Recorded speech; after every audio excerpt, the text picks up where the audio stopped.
чувавме за Исусовото воскресение и го прославивме Христовото воскресение, но денеска продолжуваме понатаму. Минатата недела проповедавме од Лука 24 глава од 1 па се до 13 стих, а денеска ќе продолжиме од 13 стих па до 36 стих. Наидуваме на една прекрасна случка што се случила одма после воскресението на Исус, а тоа е на еден пат кон Емаус. Да слушаме внимателно. Во истиот ден двајца од нив одеа во едно село по име Емаус, кој беше оддалечено од Ерусалим 60 стадии. Изборуваа меѓу себе за сите овие настани. И додека разговараа и расправаа меѓу себе, самиот Исус се приближи и одеше со нив. Но на нивните очи не им беше дадено да го препознаат. А тој им рече: какви се тие зборови што одејќи си ги разменувате меѓу себе и зошто сте нажалени? Едниот од нив по име Клеопа му одговори и рече: зар само ти си тугинец во Ерусалим да не си разбрал што се случи во него овие денови? И ги праша: што? А тие му одговорија: за Исус од Назарет, кој беше пророк, силен на дело и на слово, пред Бога и пред целиот народ. Како нашите првосвещеници и началници го предадоа да биде осуден на смрт и го распнаа. А ние се надевавме дека тој е оној што ќе го избави Израел. Но и покрај сето тоа, денес е веќе трети ден од како се случи ова, а некои жени од нашите не запрепастија. Тие беа рано на гробот и не го нашле неговото тело. И кога се вратија, рекоа дека им се јавиле ангели кои им кажувале дека тој е жив.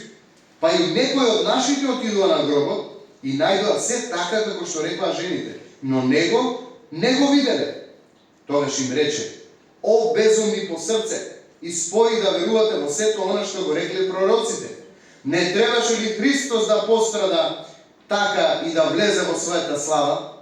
А како почна од Мојсей, од сите пророци, и им разјаснуваше што е кажано за него во сите писма. А кога се приближија до селото во кое одеа, тој се направи како да сака да продолжи, но тие го задржаа, велејќи: остани со нас, зашто денот одамна одмина и наскоро ќе се стемни. Тој влезе за да остане со нив. А кога седна со нив на трапезата, го зеде левот, го благослови, го раскрши и им го даде. Тогаш им се отворија очите и тие го препознаа, но тој стана невидлив за нив. И си рекоа еден на друг: зар не гореа во нас нашите срца, кога ни зборуваше на патот, кога ни ги објаснуваше писмата?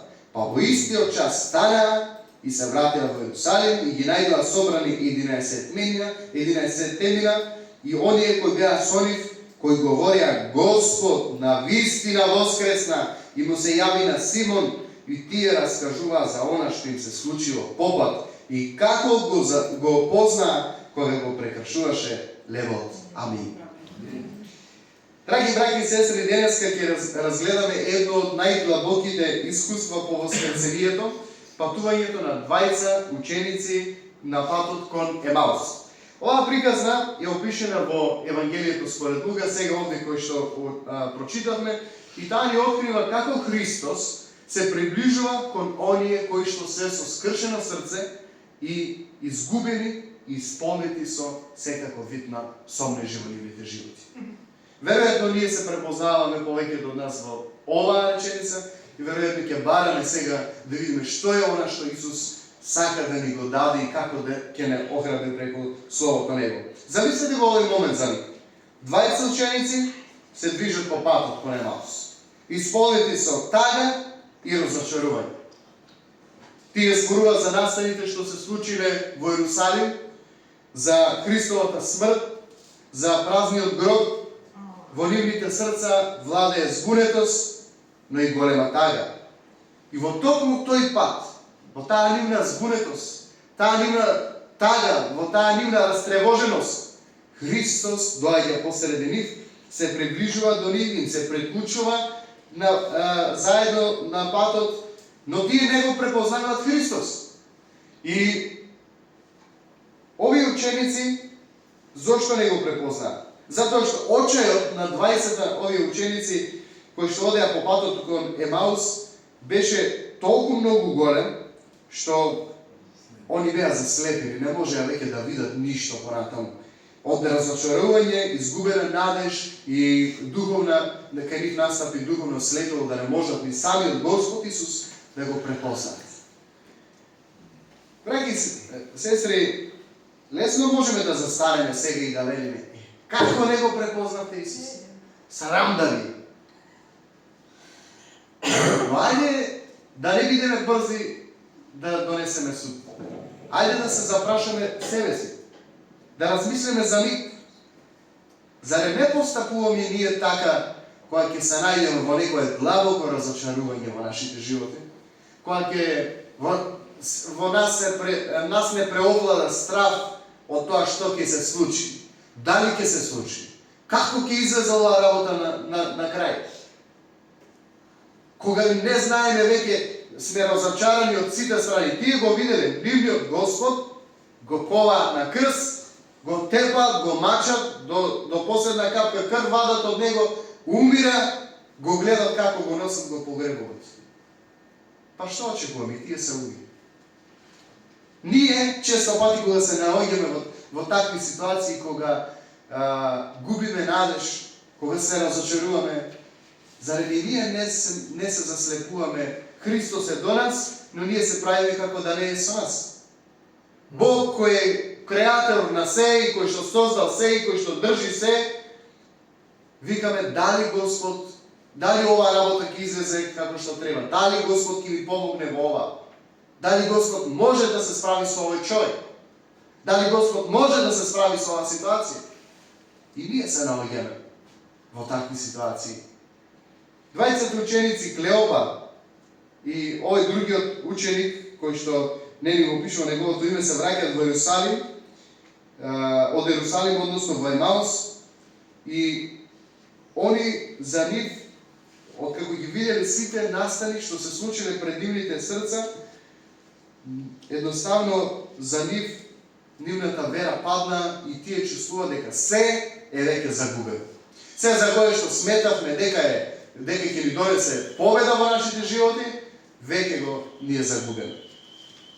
Тие велат во стихот 21, а ние се надевавме, Исус кога оди и ги прашува, вели, што е работа, што се така нажалени, и они му велат, а ние се надевавме, дека тој е оној кој ќе го избави Израел.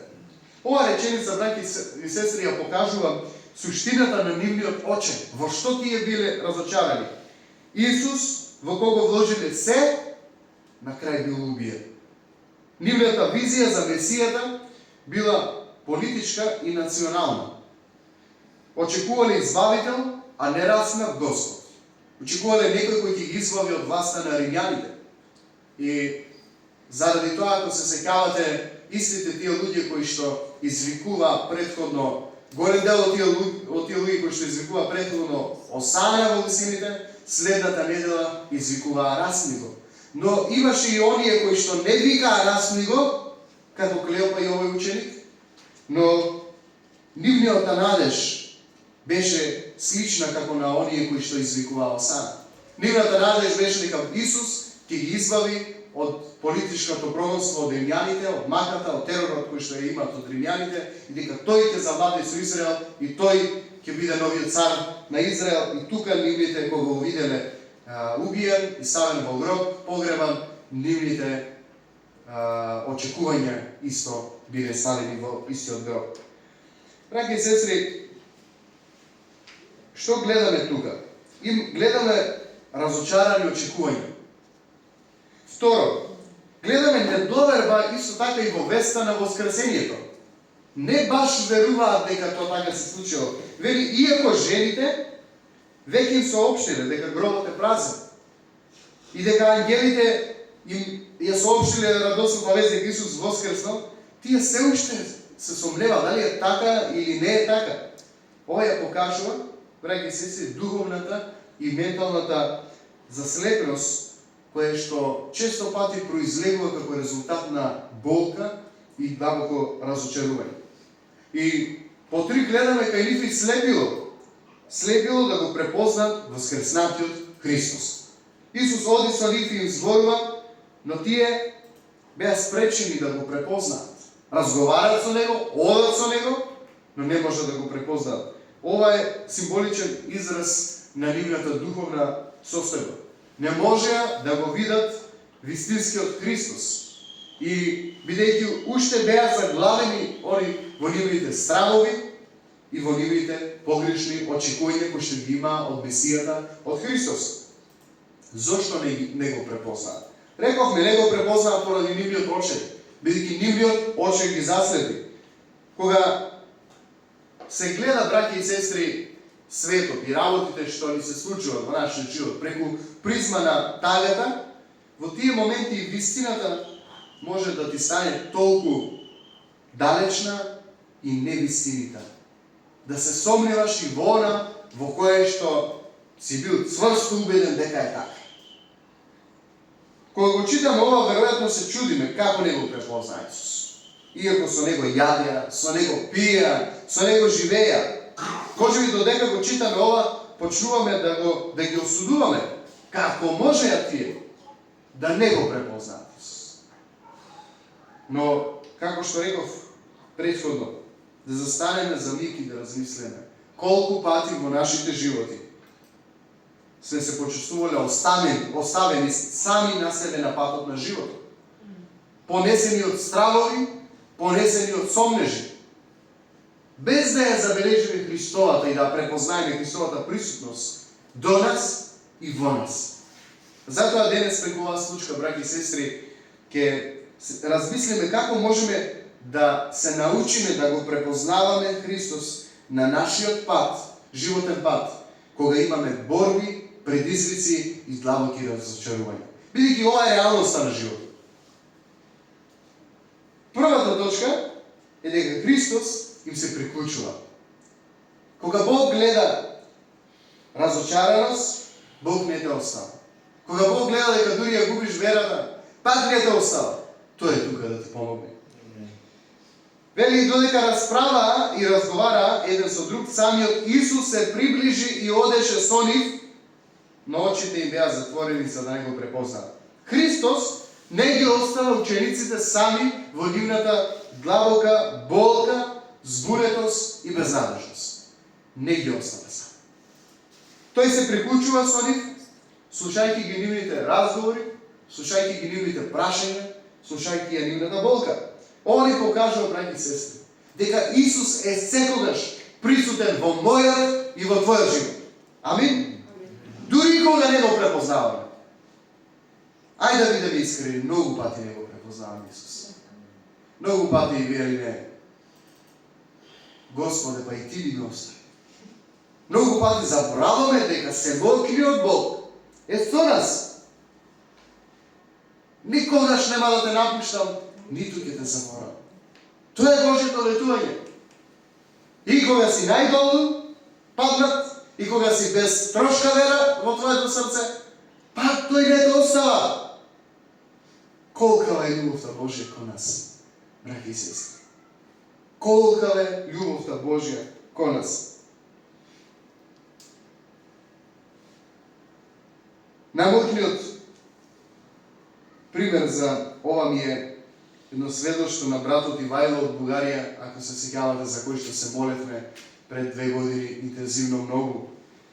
Човек кој што на 25 години во цутот на младоста и животот се оженил и наместо да се радува на животот, да гради потомство, да се радува на потомството, му било диагностицирано смртоносен рак во последна фаза, кај што нема веќе назив на ливните јазни. И докторите му прогнозирале дека му преостанало уште неколку месеци од животот. И им рекле на неговите, значи нема што да ве лажеме, вие мора психички да се подготвите на тоа, поминувајте време колку што можете секој ден со него и спремајте се да се од него разделите за неколку месеци. Ова е страшно. Ова е огромна болка. Ова е длабоко разочарување. И они доаѓаат секој ден и секој ден доаѓаат кај него и само он слуша плачење, само слуша жали и на него му кажале лекарите. И само секој ден неговиот живот, тие 2-3 месеци, бил исполнен од сабајле до вечер, некој ќе дојде и ќе плаче тука. Некој ќе дојде и ќе плаче. Замислете која дупка од разочарување. Никаков светол зрак. Стравови, разочарување, длабок очај, темна безнадежност. Но една вечер, Исус дошол и му се објавил. Ама буквално со светлина, вели видов голема светлина, Христос дојде до мојот кревет, се беше темно, Христос светеше, ја осветли целата соба и ми рече, погледни ме, ти ќе живееш. Толку вика и си замина.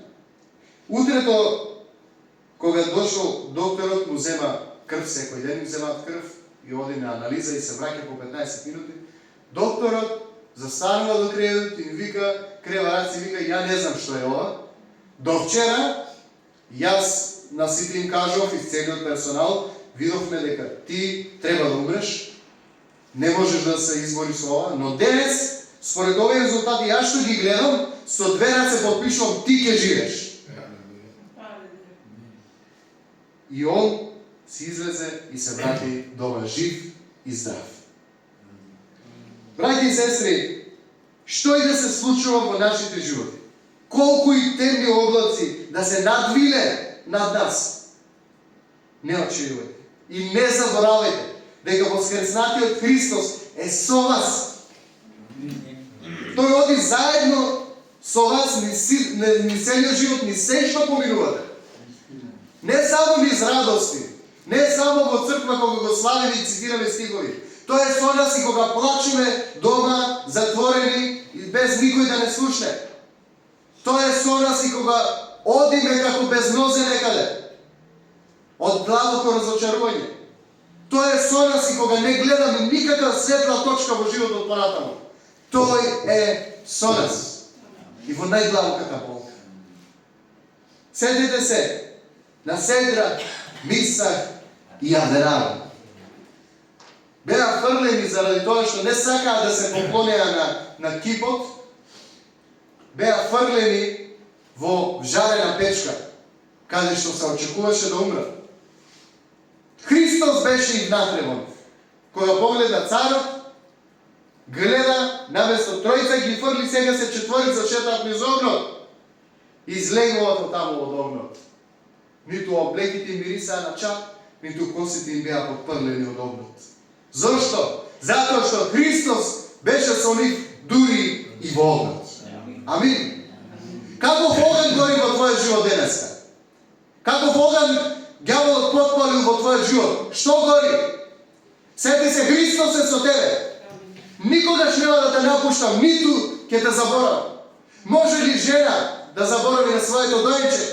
Па дури ако некоја би заборавила, јас тебе нема да те заборавам, вели Господ. Запомнете ги Христовите збори. Тоа е со тебе. Крени глава, насмеј се. Христос е со тебе. Надежта на славата. Оној со кој што ќе излеземе како победници од овој расипан свет. Оној пред чии очи на светот Христос ќе не возвиши заедно со него. Ќе не воздигне горе во облаците. Тоа е нашиот Господ. Секогаш присутен со тебе. И во твојата најдлабока болка, и во твоето најголемо разочарување. И што продолжи Христос со нив? Со овие луѓе, што продолжи за да ги охрабри? Христос започна да им објаснува од писмата. Вели, па откако почна од Мојсей и од сите пророци, им зборуваше се што е кажано за него и низ целото писмо. Вели, како почна од Мојсей и од сите пророци. Они му кажува, Исус започнал да им објаснува уште од Тората, од Петокнижието, да им објаснува од најраниот дел на Стариот Завет, кој што традиционално се препишува на Мојсей, затоа вели од Мојсей почна, и продолжи понатаму со пророците, со големите пророци, со малите пророци и така натаму со историските книги, како што Исус Навин, судиите и целото писмо, објаснувајќи дека сето тоа е пишано за него. Дека ништо не требаше да ги изненади. Требаше само да се сетат на писмата. Дека и во псалмите вели бразди, орани, змаат грб. Сликовите објаснувајќи колку Исус ќе биде камшикуван, дека камшикот кој што ќе удира по неговиот грб ќе остави длабоки бразди по грбот на Исус. Објаснувајќи во сите пророци кои што зборуваа за доаѓањето на ветениот Спасител, за Месијата, дека сето тоа за него се зборуваше и дека тој ќе го спаси народот, Израилот, светот, но преку смрт. Тоа е начинот како Исус можеше да ги спаси. Исус им објаснуваше се дробно и суштинско што требаше да го знаат. Значи, ова ни покажува, браќи и сестри, дека иако Библијата е составена од различни книги, Библија на грчки значи библион или книгите, неколку книги составени во една книга, кои што ги собира сите тие во една целина. Иако има различни книги, од различни автори, од различни континенти на светот, сепак е пишувана со една единствена цел, преку Духот Божи, за да го открие планот на спасението на човештвото преку Месијата Исус Христос. Исус е клучот за разбирање на целото Свето Писмо. Се што е пишано за него. Без него Стариот Завет станува само една затворена книга, во која што читаш само некои жртви, некои приноси, мачкај таму крв, прави ова, прави она. Без Исус Стариот Завет нема никаква смисла. Но кога го читаме Стариот Завет преку светлото, преку призмата на Христос, тогаш се ни станува јасно. Тогаш ни станува јасно зошто жртви беа принесувани, зошто со крвта на жртвата беше попрскуван оној кој што грешеше, за да ни покаже дека Христовата крв е таа жртва, Христос е таа жртва и неговата крв ќе биде таа која што ќе ги измие нашите гревови. Бидејќи нашата вера не се темели на слепа надеж, браќи и сестри. Нашата вера се темели на исполнето пророштво и доследна Божја историја. Многу религиозни други книги во разни лажни религии, нивните свети книги изгледуваат каша попара. Нема ништо врзано со ништо. Тука нешто каже, таму скокне вамо, таму скокне намо. Дека Светото Писмо, иако е пишувано од многу автори, составено од луѓе од кои што живееле во различни контексти, различни континенти, се е напишено како една рака да го пишувала, а тој е Светиот Дух. Целото Писмо е од Бога вдахновено, од Бога дадено. Целото Писмо. Затоа, браќи и сестри, кога го читаме целото Писмо, треба да го читаме преку призмата на Христос, и тоа ни покажува дека учењето и разбирањето на Библијата се клучен дел од нашата христијанска вера. Исус ги укори. Гледаме во Словото, тој дојде кај нив и кога ги праша што сте разочарани, и они му кажа, Исус ги укори. Ги укори за нивното неверие и нивното закоравено срце. Зошто? Затоа што Христос, како ги извади од тој очај, преку тоа што ги врати низ Писмото. Ајде вака да почнеме. Како можеш да излезеш од твојот очај? Преку Словото Божие. Исус го даде патот. Преку Словото Божие. Исус ги врати од Мојсеја, преку пророците, преку царевите, историските книги, псалми, заврши до последните пророци и влезе во Новиот Завет. Исус Христос ни го дава решението. Разочаран си? Имаш ли страх? Имаш ли несигурност? Земја Библијата и почни да читаш. Почни да ја читаш. Не да читаш како за адет, по 2 стиха, сега ми бирна совест, денеска знам дека сум читал. А после 2 сати, што сум читал? Па не е ли важно, важно сум читал. Не е така. Писмото се чита со разбирање, браќи и сестри.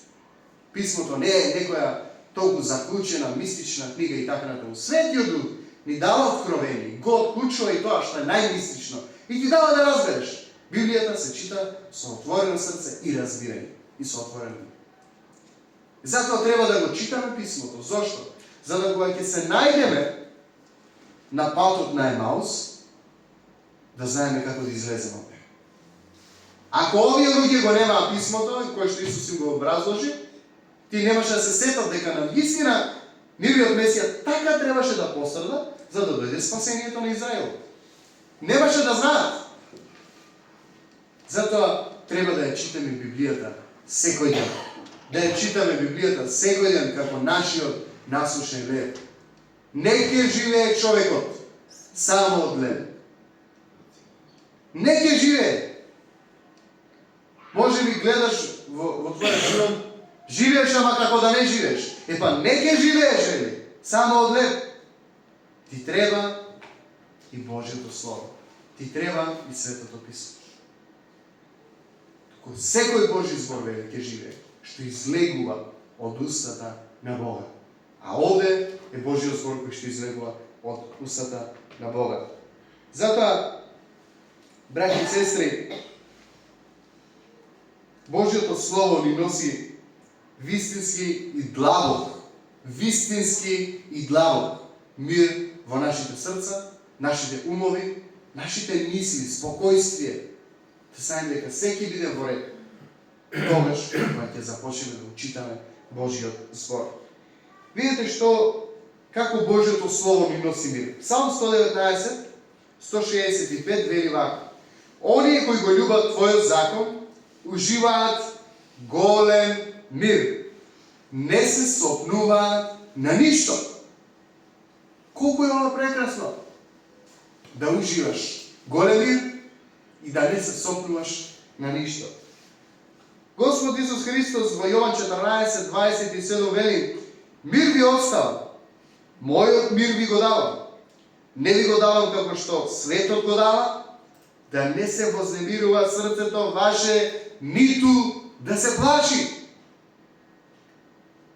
Колку е прекрасен Христојот мир. Божјот мир, мирот од Христос не е надворешна тишина. Не очекувајте во животот да биде се тивко, се монотонија, се мирно.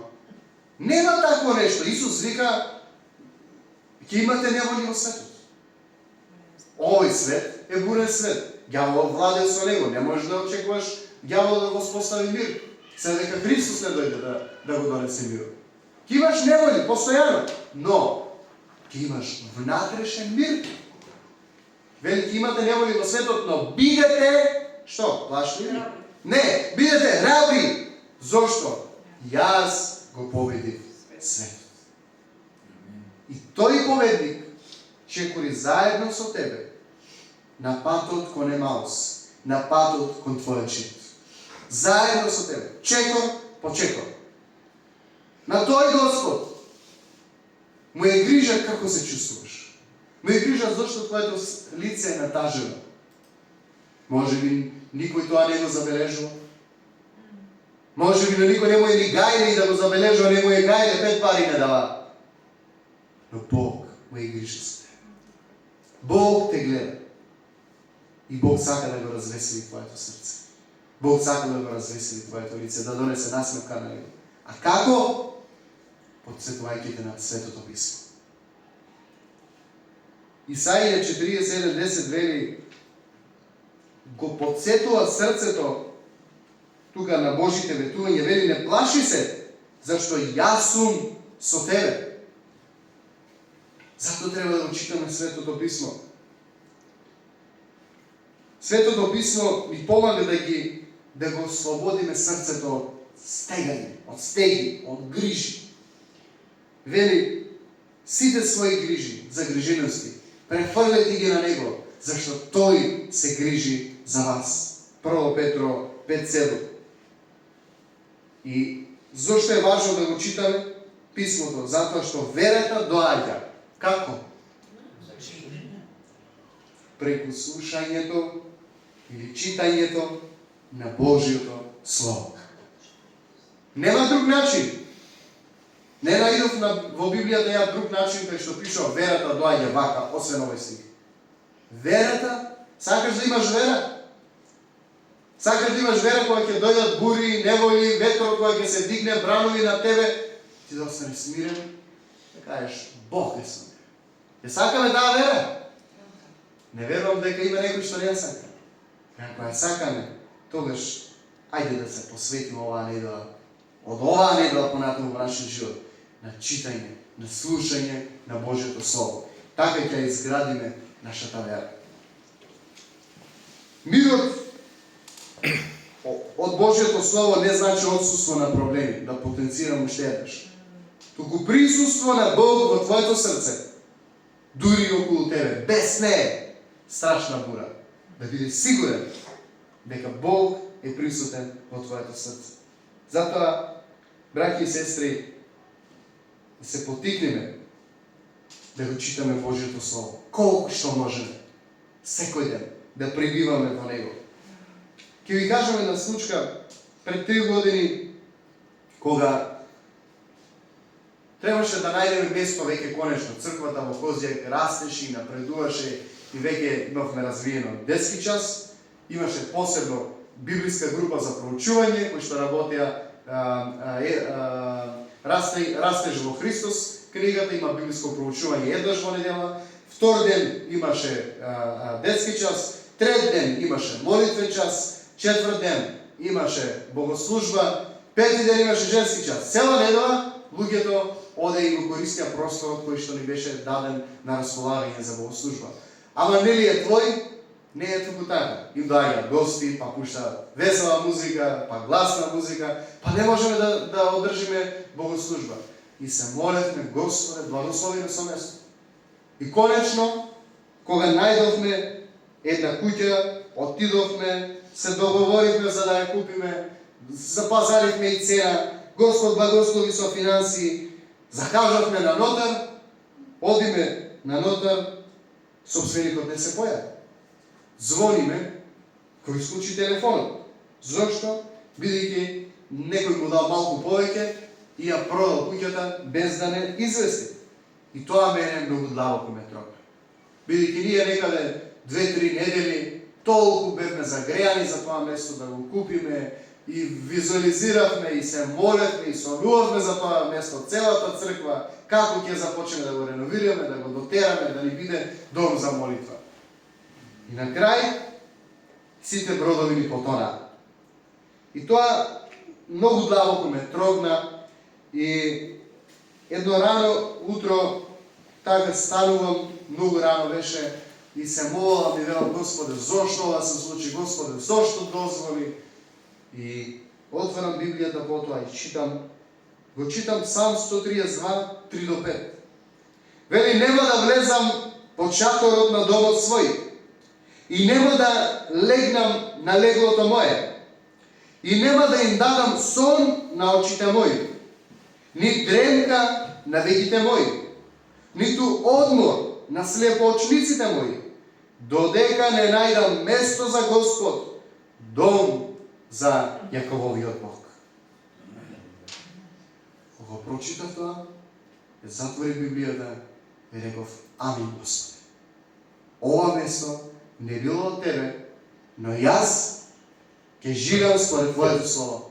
И нема да дадам одмор на очите мои додека не најдам место.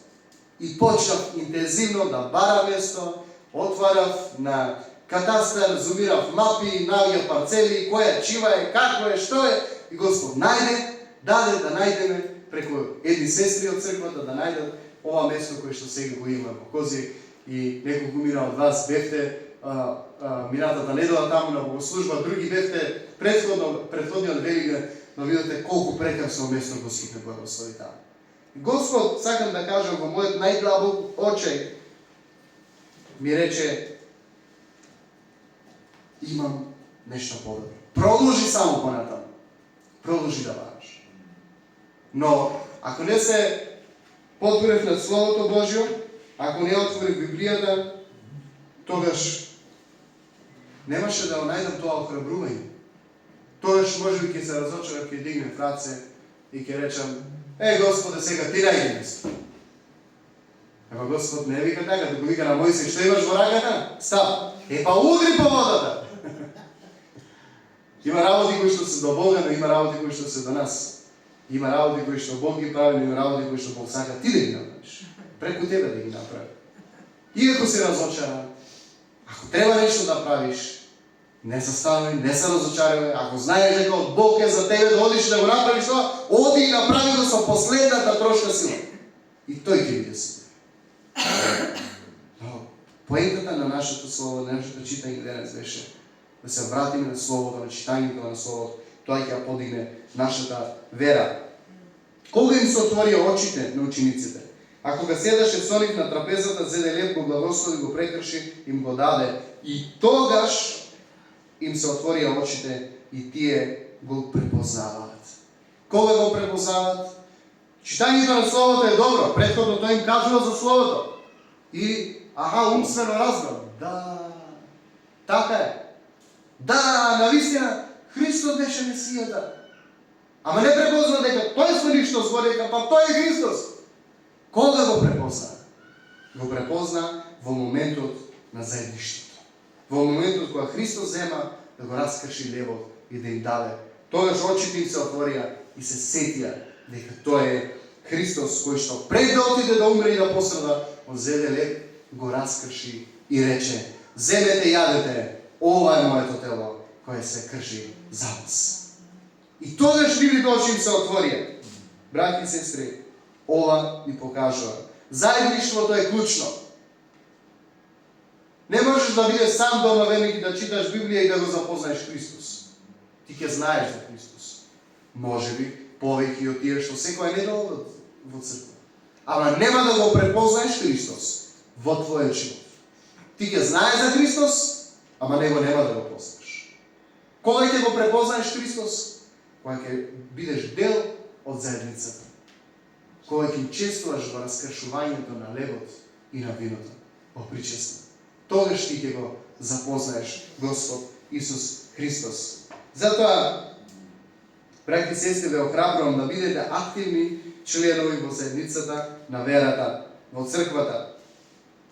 Активни членови во молитвите, во причестувањата, на богослужбите, бидејќи тука ни се отварат очите и тука го препознаваме Христос. И како што завршуваме со оваа проповед, би сакал да размислиме над следните прашања. Дали го бараме Христос во нашите секојдневни ситуации? Кога се соочуваме во тешкоти, дали се вртиме кон Божјото Слово за да најдеме одговор и водство? Дали сте активно вклучени во црквата за да охрабрувате, да бидете охрабрувани и заедно да растеме во верата? И како заклучок, приказната на патот кон Емаус, браќи и сестри, не посетува дека Христос е секогаш и секогаш со нас. Дури кога ние не го препознаваме, тој ни ги отвара очите наши преку читањето на Писмото, преку нашите лични искуства во животот со Него и преку заедништвото во црквата. И нека ова порака ни биде, браќи и сестри, охрабрување на сите нас. Денес одлучете се да го барате Христос на секој животен пат. Во радостните моменти во вашите животи, но во и тешките и длабоко разочарувачките моменти во вашите животи, да го барате Христос преку Писмото. Амин.